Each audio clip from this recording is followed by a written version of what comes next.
when you encourage people to take ownership, it isn't delegation of tasks, it's ownership of responsibility.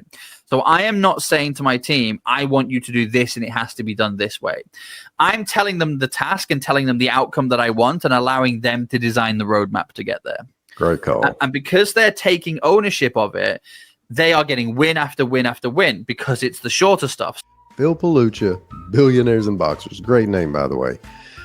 He's not here to talk to us about that today. He has an awesome business, works a lot in the sports industry, takes people from unrivaled or from unknown to unrivaled. But really what I'm talking to him about is how he has created a 2-day work week, not a 4-day work week, which would seem insane to him. 2 days. Listen in and find out how he did it. Do more by doing less.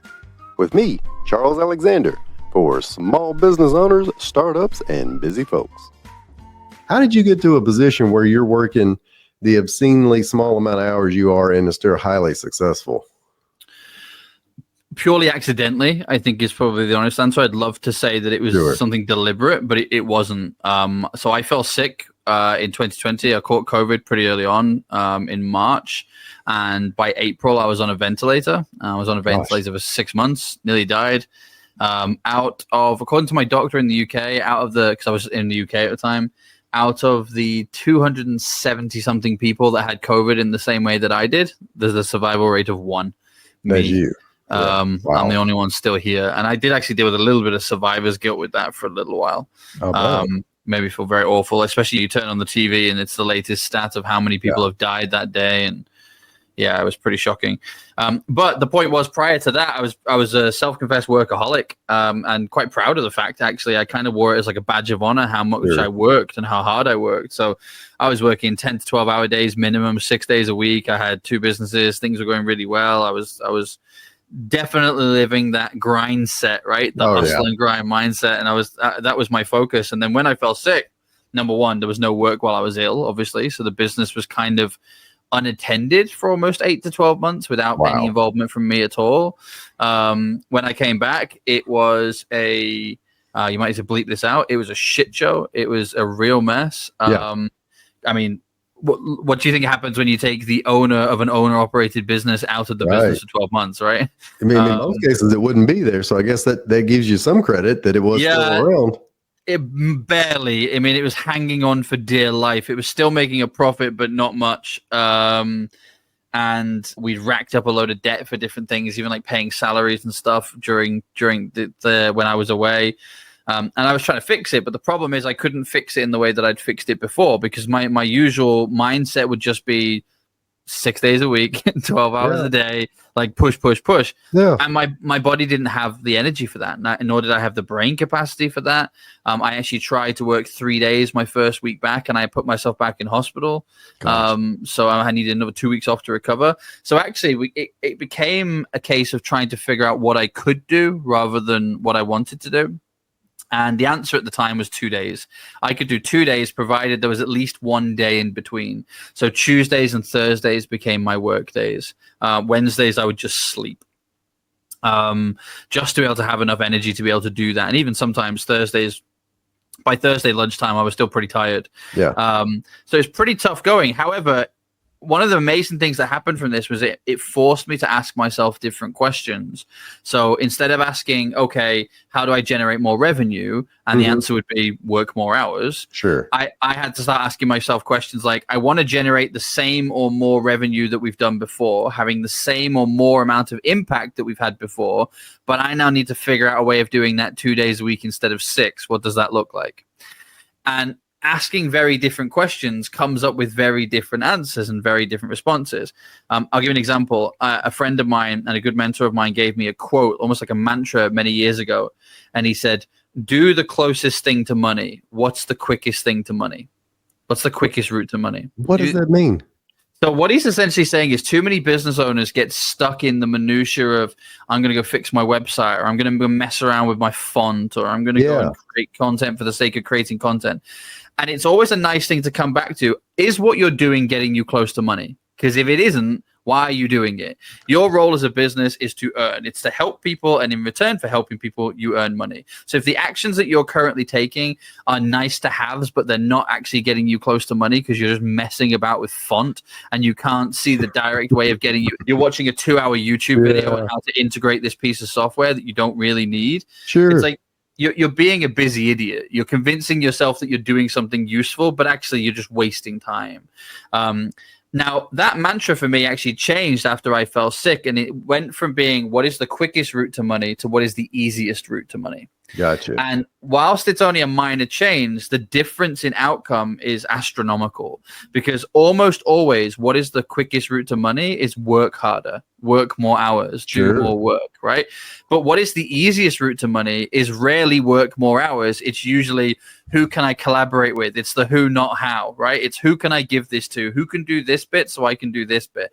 The easiest for me is how do I have the least involvement in this while still maintaining the high level of impact on my clients?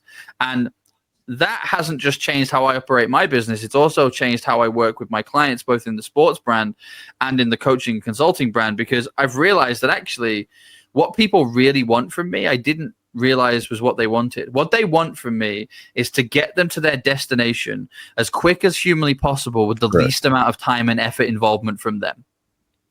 That's what they want. Right. Whereas before that, I always felt like I was giving them training and giving them things almost to justify my fee. Like I haven't spoken to this person in 3 weeks, so I better give them a training so they don't wonder what the hell they're paying me for. Right. Whereas now I realize that actually I have clients that I probably speak to once every 3 months, but I've got them to their destination. I continue to get them to their destination. They have to do as little of it as possible, and they love me for it. So it's a complete change of mindset. So good Lord, a lot of good stuff going on in there, love. And you must have like a font story, but I can completely understand. It right now it's a Roboto, but somebody told me that's people don't use it anymore. And I've got to go Lato, so that'll be what I do today, and I'll go through and fix every bit of that, and then I'll go work on my lead magnet and change the cover of it, and then I'll go work on the email sequence because it needs to be more like ClickFunnels, and mine isn't a soap opera sequence, and we get. And I say we a lot. We is me, dude. I get hung up in all that nonsense. And before even we hopped on here, I was playing around with Chat GPT, trying to make it do another cartwheel, another trick. But that's not getting me closer to money, is it? No, I mean, and it happens a lot. I mean, and I think that there's two reasons why that happens. One of them is probably a bit of a tough love thing, so I'll save that for a second. One of them, the first one, really isn't your fault. We live in a society where everybody's giving you advice and everybody's giving you different advice. And it's really difficult, if not nigh on impossible, to listen to what everybody's saying, try and take those action steps and still have time for the business. I always go back to an example of a client I had who, when he first joined me, he had 2 clients. And I started talking to him about what he needed to do. And he said, I'm not sure I'm going to have time for this. And I'm like, what are you doing? Like, that means that you don't have time if you only have 2 clients. He said, well, I'm working 11-hour days.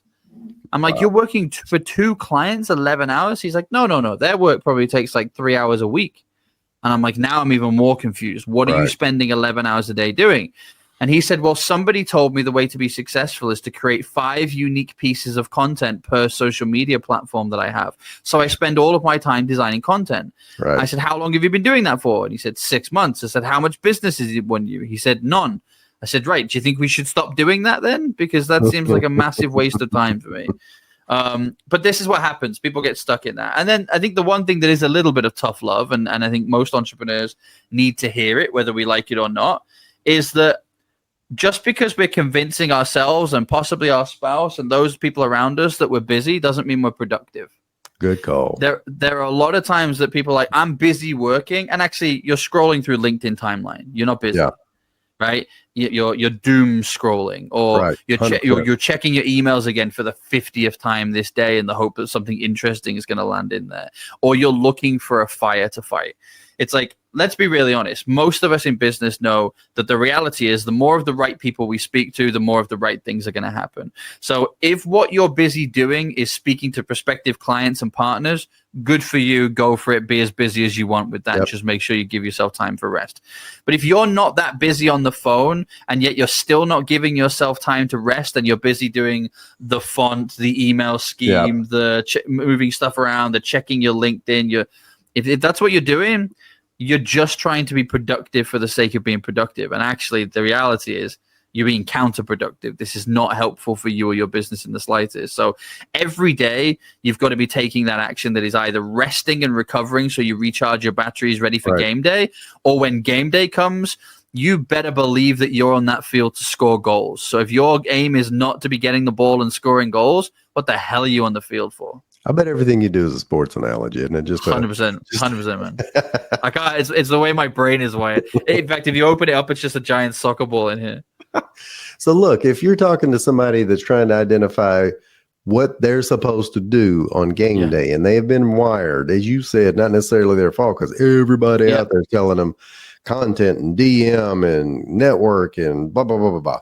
So how do they identify their priorities for game day? Let's say they don't have clients, or they have just a few clients, and whatever they are, they're a coach, a consultant, an advisor. What are they supposed to do on game day? So the answer for that is, what do you need more of right now at this specific moment? Okay. So if you the example that you gave was that they either don't have clients or they only have a handful of clients, right? The irony is there's actually different answers for that. So I'll go through like the most common ones and give you some examples. So if you don't have clients right now, there's two things that you need to be doing, and two things only. One is researching people who do have clients and finding out the avatar of who they work with. I want you to do some competitive analysis. If you're a coach, I want you to find other successful coaches in your industry, and I want you to work out what they're selling, how much they're selling it for, what pain points they're pressing on, and what the avatar is of their ideal customer. That's step one. Once you've done that, you move on to step two. And step two is that you go and have as many friendly conversations with those ideal customer avatar as possible, and do something that I call magpieing. In fact, I actually wrote an article about this recently. But magpieing is essentially where you go onto a call just with the intention of learning something from it, picking up something nice and shiny from it that you can take onto the next call. Because by asking questions like, Charles, what do you need more of right now? If I could wave a magic wand and fix one thing for you in your business, what would it be? If I could make an introduction for you that would be helpful for you right now, what would it be? Who would it be and why? By asking those kind of questions, I'm going to start to see patterns in your industry. I'm going to start hearing things like, oh, we definitely need more referrals. All of our business is referral and word of mouth. Yeah. Well, once I've heard that 10 times, I suddenly go, right, this industry has a problem, because none of them are in the driver's seat of their own lead generation and sales, because they all are too reliant on word of mouth and referrals. So now I know what pain point to press when I get someone on a sales call. Okay, I know that the problem in this industry is that you get loads of referrals and you get loads of word of mouth business. And the reason I say that that's a problem is because if that dries up, you have no way of making money, do you? You don't have another lead generation strategy. Should we try and give you some comfort where we can turn up the referrals and word of mouth sales, but also make it 50-50 with organic sales and outbound reach as well? That will get the sale done. But how do I know that? I know that by magpieing. So if you don't have clients, they're the two steps that you want to take. That kind of lends itself a little bit to people who have some clients, but not that many. Yeah. You really want to understand why those clients have chose to work with you. Why are they paying you? Because it's probably not for the reason that you think it is, right? You think that they're there to learn LinkedIn marketing. And actually they're there because they saw that you have something that they want, right? So if you ask them that, I mean, I asked somebody not even that long ago why it is that they've worked with me for 2 years. And he said, because you always motivate me to get off my ass and go and do some work. Sure. And I'm like, I didn't realize that I was motivational. That was not something I've ever considered selling or packaging. I had no idea. That was complete news to me. But that's why he pays me money every single year for the last 2 years, right? So by asking those questions, you start to find out why those people are actually paying your invoices. Because one of the mistakes that most people make is that they try and work out with a pen and paper or with their laptop an offer or what it is they should sell or how it is they should position themselves. And in reality, you're not buying your stuff. Your clients are. So what are you asking you for? You don't know, right? You're not paying you. So ask the person that is. And if you can't find the person that is yet, because no one's paying you yet, go and see who's paying other people and find out why they're paying them, because that information is just as valuable. So if I'm looking at somebody trying to identify the priorities, game day, the folks who don't have a lot of clients or maybe don't have any clients, go figure out who does have clients, figure out who they're serving, get that person nailed down to some degrees, When we say avatar, we mean that not just the demographics and the psychographics, who is that person, and then do as many research calls, magpie calls that you can and figure out what their pain point is. Now, looking at somebody else, and a lot of people that watch or listen, they got a business there, or maybe they're a solopreneur, but they're still not sure what to do on game day. And I check on with these people when I'm working with them on game day. They are doing 50 different things all within an hour in bite-sized increments, and they're going here, and here. What are you telling them, or what are you doing that is not? Because I know you're not doing 50 things in 1 hour. You're doing big chunks. So how do they know what big chunks to do? So I call it core fill activity. So this is core insert your name activity, right? Okay.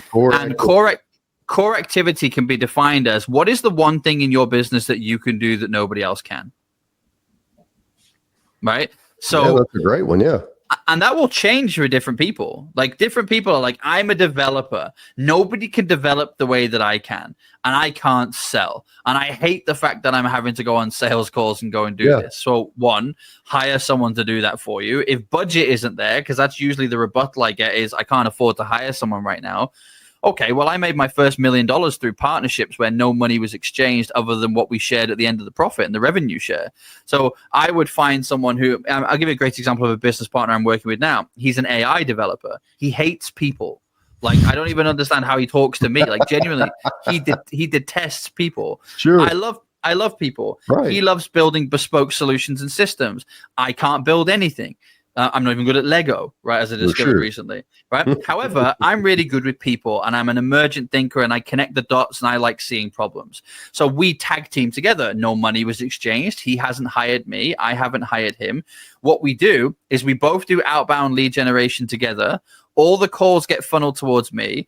I do the sales call and then the consulting gig where I go in to find out what's wrong. And once we identify the opportunities, I then feed that back to him, who builds a bespoke system and then teaches me how to use the system so that I can teach the client how to use it. Well, we have just created a business that is going to make somewhere between $1 and $2 million a year, where neither of us have to go outside of our comfort zone. On game day, I'm talking to people and fixing solutions. He's building stuff completely different, same game, same outcome, same win, but both of us have different roles on the field. So core activity has to be, what is that thing in your business, not wearing every hat? What is that thing in your business that without you, the business falls apart? Is it sales? Is it delivery? Is it design? What is it? What is the thing in your business that if I take you out, the secret sauce is now gone from your business? That's your core activity. That's what you're supposed to be doing on game day. Sounds like a dumb question. Do you have any tips for helping people identify their core activity? Because we're speaking on the same hymnal, so to speak. When I ask people, hey, before you start scheduling out the week and doing 50 things, what's the 1 or 2 things that you have to do to make everything else fall into place? And a lot of times when I ask that question, I get good answers. And a lot of times I get bad answers. Well, Charles, I'm just great at customer service. Well, I'm all about integrity. Like, dude, integrity is not something you can schedule on the calendar. It's not a thing. No. Yeah, exactly. I'm great. But how do you tell people how to find this core activity? This is going to sound like an awful answer, but it's true. So I'll share it with you anyway. Most people can't see their own. Very few people can actually see their own. So one of my friends explained this to me once. In fact, I'll tell you the exact story, right? I was complaining about my business. I was saying, what's really annoying is that I'm amazing at doing this for other people, but then when I come to do this for myself, it's like I get stuck in my own head. It's like a mental block. And he said, well, that makes perfect sense. I was like, well, why does that make perfect sense? He's like, because you can't read the label from inside the bottle. When you're working with clients, it's really easy from the outside to read their label and tell them this is what it says, this is what's missing, this is what you need to do.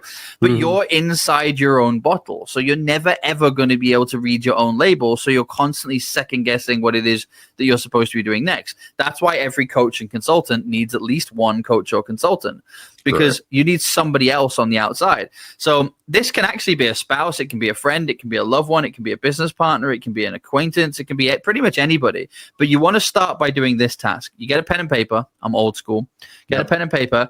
And I want you to write down all the things that would be on your to-do list over the next 30 days. And I want you to include all that stuff that you're like, I really should be changing my LinkedIn banner. I really should be doing referrals and follow. I want you to write all of that, right? And then I want you to hand that list to somebody else. And I want you to give them 2 criteria. I want you to go and put a line through everything that isn't solving a problem that makes this business money. Ooh. Everything. Put a line through everything that isn't solving a problem that makes this business money. Because everything else that now has a line through it is a nice to have. It's a something you should do for the future. It is probably one of those things that you should get on with at some point. But is it business critical? Absolutely not. Is it what you're supposed to be doing on game day? Hell no. What you're supposed to be doing on game day is everything that's left, which is solving a problem that makes the business money. And if it isn't that, why are you in business? Good Lord, that's good. We could just stop right there, but I got a few minutes, dude. That's really good. So and one thing I've encouraged people to do over and over and over is to track their time, as in literally keep a spreadsheet or like you would say, a legal yellow pad. And as you do stuff, you've got to write it down. Don't have to do it forever. Do it for a few days, do it for a week. And then when you get done, then we can go back and you can handpick the priorities and then the rest of the crap. Updating the LinkedIn header. If you still feel like that's got to be done, we got to batch it, automate it, delegate it, outsource. So in your case, there's not a ton of time left here, but I want to get into you're working 2 days a week. So you're outsourcing stuff. How do you pick out what, and I know what you're going to just tell me anyways, how do you pick out what you're outsourcing? And then how do you figure out who to outsource it to? I think there's 2 answers to that. So, first is I definitely make a list of that core Phil activity. So using that example we just gave, anything that now has a line through it, I now work out which of those things need to be delegated. I got you. Right? So that's my delegation list now. Now, I will then prioritize that list. And actually, what I do is probably a little bit different to most people. I think a lot of people, I've heard people say, tackle the most impactful thing first, do the biggest thing first. I typically find that scoring goals encourages you to score more goals. Right? Snowball method, yes. 100%. So I actually rank it by time, least to most. Okay. So I delegate it with what's the tasks that we can do in 5 minutes? What's the tasks that are going to take 10 minutes? What's the tasks that take less than an hour? Well, now what are the tasks that take 1 to 2 hours? Now what takes 2 to 4? What's going to be 6 plus? What's going to be a few days? The stuff that takes the longest is at the bottom of the list. The stuff that can be done the fastest is at the top of the list because, as you say, that snowball effect.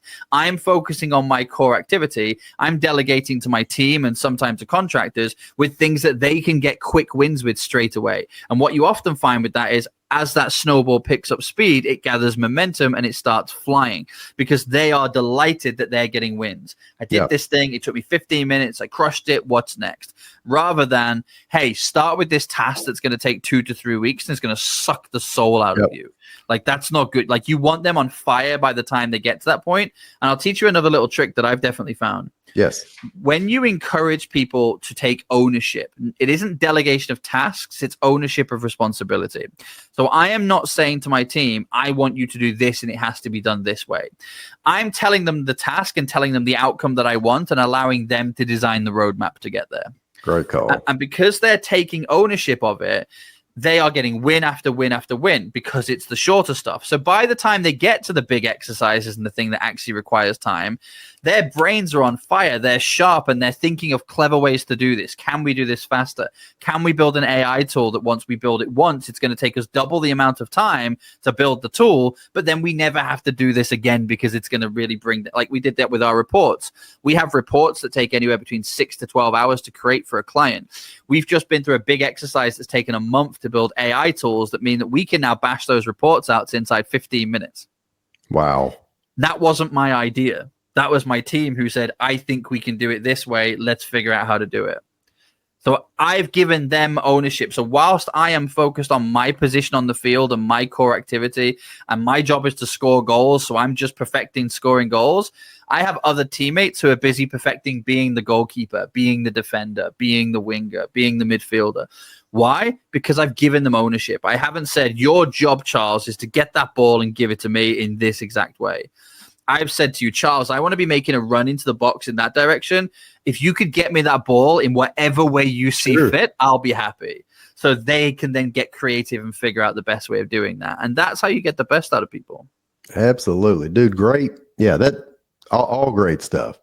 So taking one big circle back to the guy who's still stuck at the beginning of this thing says, yeah, all right. So I've figured out my priority. I know what my core activity's got to be. I've got to get more clients. So I got to get more clients. I've nailed down the avatar.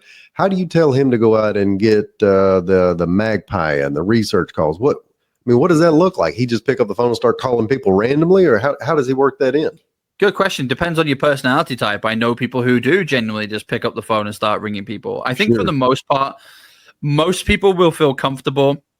And I hate virtual coffees, so I don't want to say that, but I think most people will feel comfortable messaging somebody on LinkedIn and saying, I'm just doing some market research and I've been coming across a few individuals that I think it could be really helpful to introduce you to, but I don't know what you're working on right now. Could we grab 15, 20 minutes just to learn what you're working on and who it would be good for me to introduce you to if I come across them? Nobody's saying no to that call. And when you're on that call, you get to say, Charles, listen, 20 minutes on this call. I want to make sure this is nice and valuable for you. Number one, I'm not selling you anything, so you can put your credit card away. There's no pressure to buy anything on this call. I was impressed by what I saw. I just want to understand a bit more about you. So let me start here. What is it you're working on right now, and what is it that you need more of? And let them tell you. Listen to the answers. Then say, okay, if I could wave a magic wand and fix one thing for you in your business, what would it be? And then let them tell you. And then say, okay, look, I'm coming across loads of really interesting people in this industry. Who should I introduce you to when I come across them? Is it an event? Is it a client? Is it a client prospect? Is it an avatar? Is it an investor? What is it that you want me to introduce you to? Who is it that you, if I put them on your calendar, you'd be like, good deal, Phil. Thank you for doing that. Who is that person for you? And then I shut up and I thank them for their time and I get off the call because I've got everything I need off that call. I now know what they're working on and what the problem is. I know what they're working towards. I know what they think they need more of. I now know how to talk to, I call it toothache marketing. I know how to market to the toothache that they think they have because they've told me. And after I've done, let's say 5 to 10 of those calls, which is probably taking me what, like 5 hours, 6 hours, something like that, which you can do in a day if you wanted to. I now know all the patterns that are going on in that industry. I know that out of the 10 people I spoke to, 7 of them said this and another 5 of them said this, which means that if I start talking to those things, if I change my LinkedIn banner and my headline to say, people hire me to insert the toothache thing that you've just told me about in X amount of time, I know that that's going to resonate with that market because they've just told me that. And so then you're lining up that with the thing that you do and trying to identify where the overlap is. 100%. Yeah. My job is to get you to your destination as quick as humanly possible. So what I'm going to do is I'm going to look at your problem and I'm going to say, okay, how can I help you solve this problem in return for money? And it usually falls into one of 2 categories. One, I'm the guy that solves it. Yeah. I know how to fix it. So I'm going to create a solution and I'm going to sell you that solution. That's the direct way. But let's say you can't. Let's say you can't fix the solution. That isn't your thing. What I'm going to do instead is I'm going to go and find the people that can and create referral agreements with them. So that if I introduce them to prospective clients, I get a slice of the fee. Because I know that everybody in that industry has that problem. So if I get to rock up and say, hey, listen, just going to take a stab in the dark here, but are you having sleepless nights because you're stressed out that you're too heavily reliant on referrals and word of mouth? And they're like, yeah, right. And are you worried that insert company is about to take away some of their referrals? And if they do, like you go belly up? Yeah. Okay, cool. I thought so. I know a guy who works in this space that's amazing at this. He's a good friend of mine. I'd love to make an introduction for you. Full disclosure, he's a referral partner of mine. So we actually do business together. We send business in each direction. Would you like me to hook you up? He's very fussy about who he works with, but I'm quite happy to put a recommendation in. Would that be helpful? That person is going to love you for making the introduction. The person getting the client is going to love you because they didn't do any of the work. So as a result, you've just solved the problem and made money. And it didn't matter whether you solved it directly or whether you went out and found the solution. Dude, all right. So we're already at about 29 minutes in. That's all the I got all the notes here. Let's scribble down. So look. I normally ask people what they should be doing less of, but I think you're already doing less. So what are you doing for your other 5 days a week?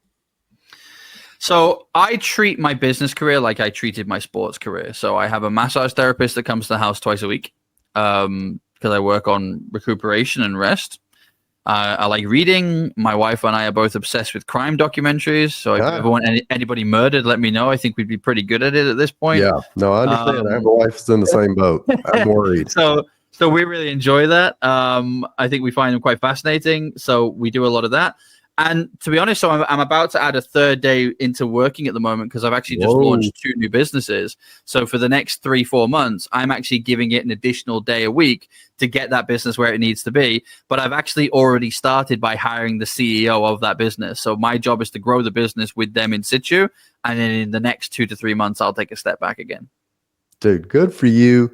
And I'm sure you're already got your hands full, but how, if somebody wanted to connect with you in terms of the Billionaires and Boxers, which may be a good target for a target, maybe a good referral source for you. How can somebody find you?